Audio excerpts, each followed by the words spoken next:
Hello, everyone. Imagine that these young people started playing a very different game, but what they didn't know is that the spirits also knew how to play because this is the movie Ouija from 2015. So, go ahead and subscribe, and let's recap. Two young friends are alone at home when they decide to play a different game. However, one of the rules is to never play alone or forget to ask to leave. Time passes, and the two have grown up, remaining best friends all this time. But on this night, everything would change, because Debbie wants to play alone to relive the old times. She starts to play and asks about the future, but the spirits don't respond, or maybe that's their answer. Lane calls, because they had planned to go to the high school game, but she wasn't excited about it. She throws the Ouija board into the fireplace instead of just throwing it away like normal people and waits outside. Debbie says she's not excited to go and wants to stay home to rest. Lane realizes something is wrong, and when she returns home, she starts making dinner. However, she hears a noise at the door, and when she returns to the kitchen, the stove lights up on its own. Here, we can see how this movie is all wrong because she leaves the kitchen and leaves a plate of pasta on the counter. When she enters her room, the horror begins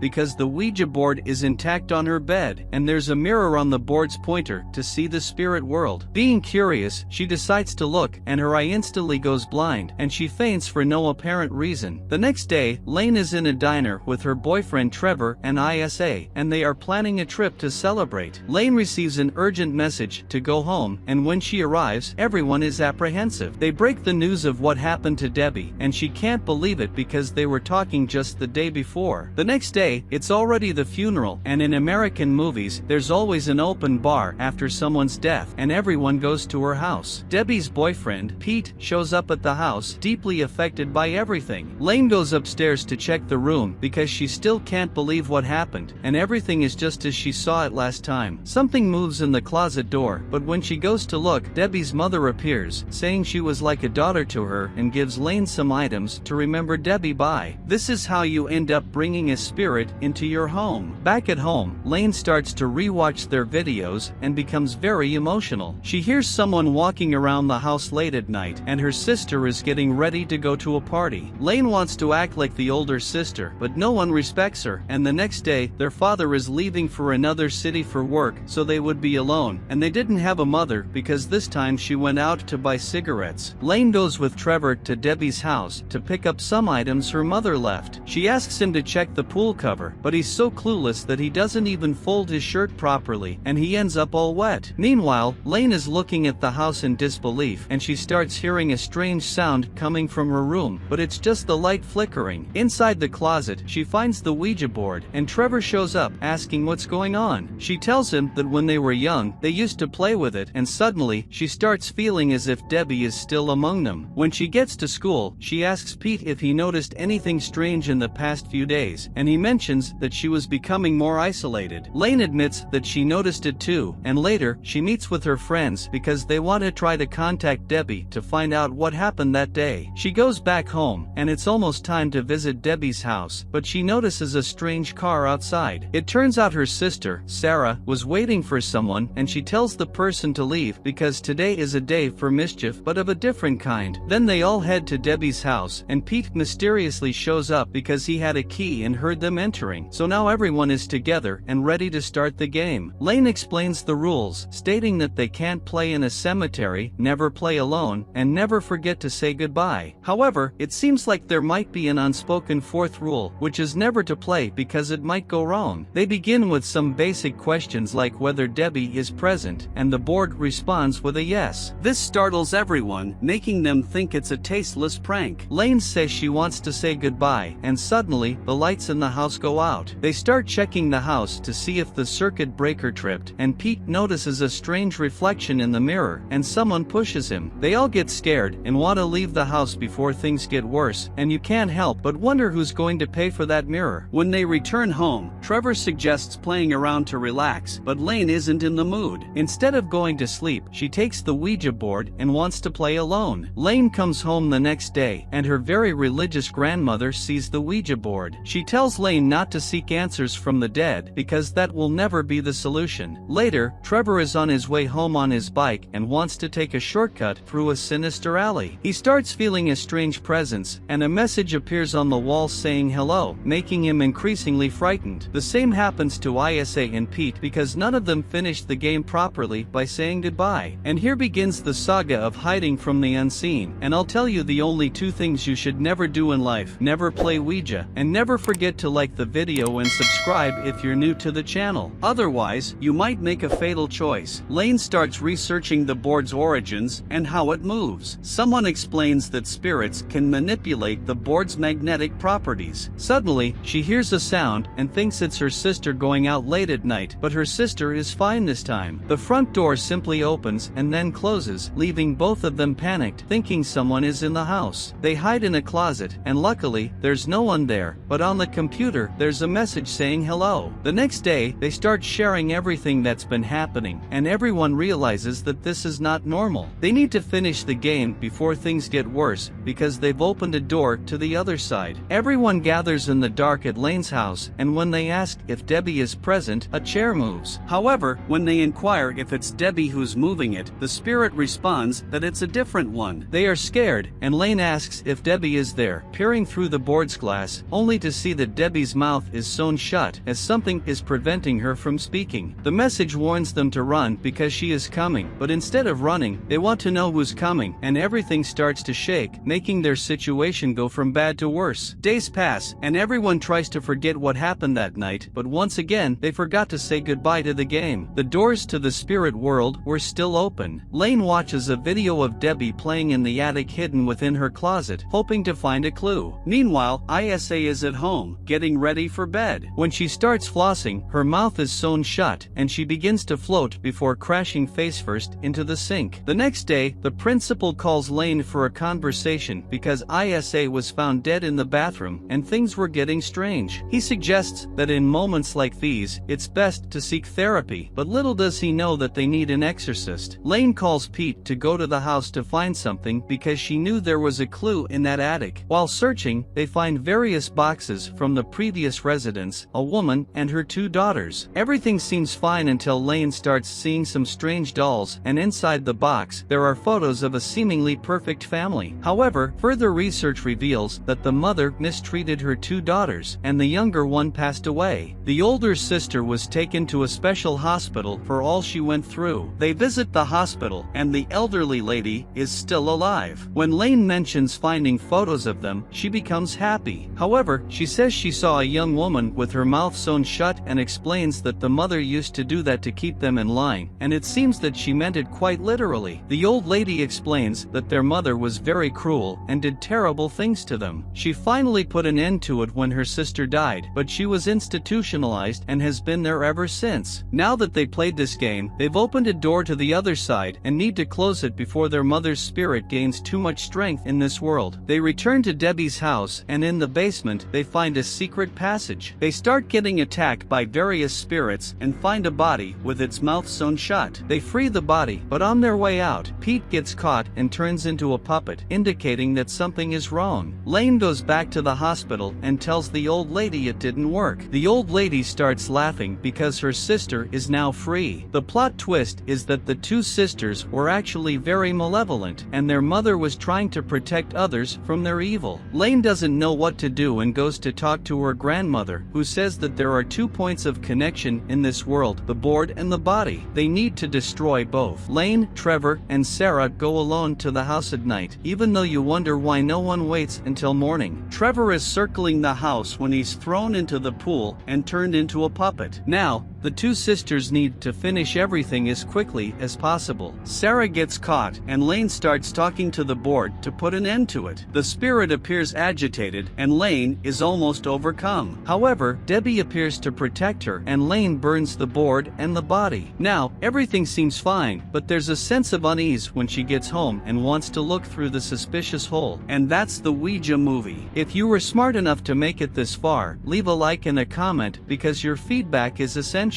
Now, I'm signing off.